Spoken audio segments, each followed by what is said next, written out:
Today is Thursday, March 2, 2023. I'm Pastor Michael, and this is Wilderness Wanderings.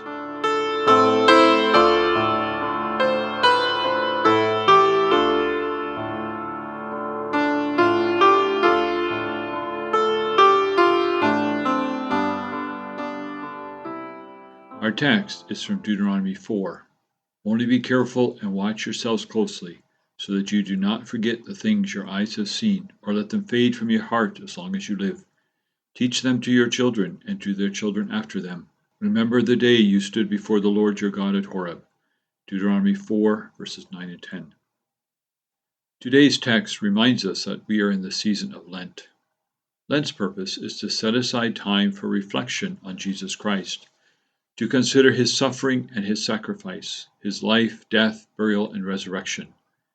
This 40-day period is based on two episodes of spiritual testing in the Bible: the 40 years of wilderness wanderings by the Israelites, and, after his baptism, Jesus' 40-day fast in the wilderness, ending with Satan's temptations. Moses already understood that self-reflection would be essential to living a faithful life with God. Yesterday, Pastor Anthony reflected on the truth that the law of God is holistic, relational, and interested in a life of flourishing shalom for all. Selfishness and competition for resources get in the way of this vision.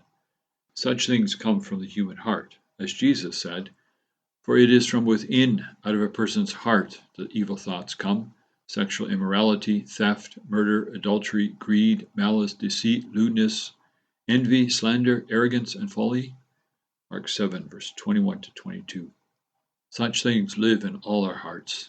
They hide in the crevices, closets, and the dark attic corners of our souls that we don't visit. Sometimes they slink out of hiding through the back door so that we do not observe them until they are well-established patterns in our lives. Other times they jump out so unexpectedly that, before we can stuff them back out of sight, they have caused all sort of damage. Jeremiah wrote, "The heart is deceitful above all things and beyond cure. Who can understand it?" Chapter 17, verse 9. This is why Lent is necessary.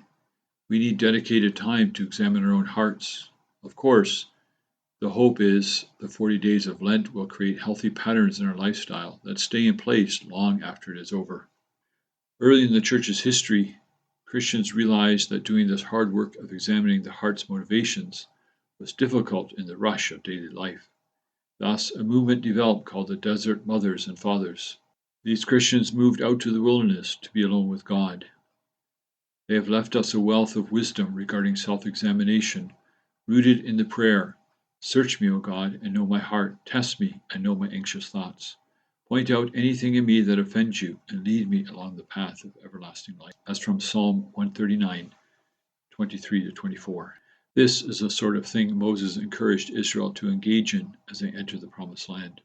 They were to remember how they had met God at Mount Horeb, how the thunder had rumbled and the lightning had flashed. God was impressive, worthy of both worship and obedience. Moses wanted them to remember, but he knew life would get in the way, just as it does for us. We need to watch ourselves closely to ensure that we don't move subtly from a life of justice to one of injustice, from a life of helping others flourish to one in which we are concerned only about our own flourishing.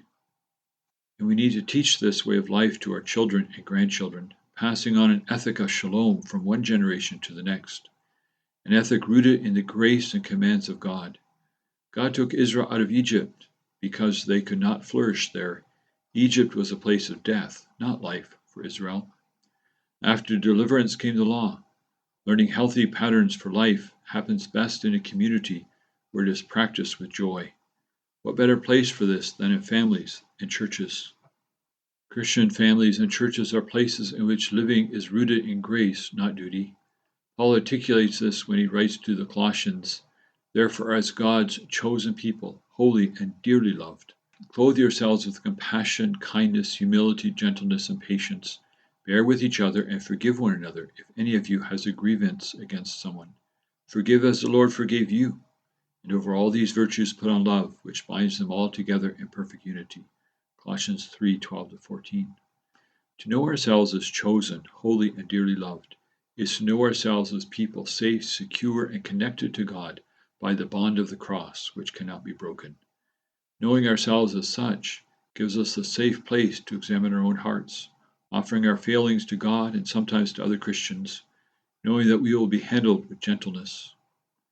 We will be uplifted, not beaten down. In such environments, children can safely discover the beauty of God's law. As you journey on, go with the blessing of God. May the peace of the Lord Christ go with you, wherever he may send you.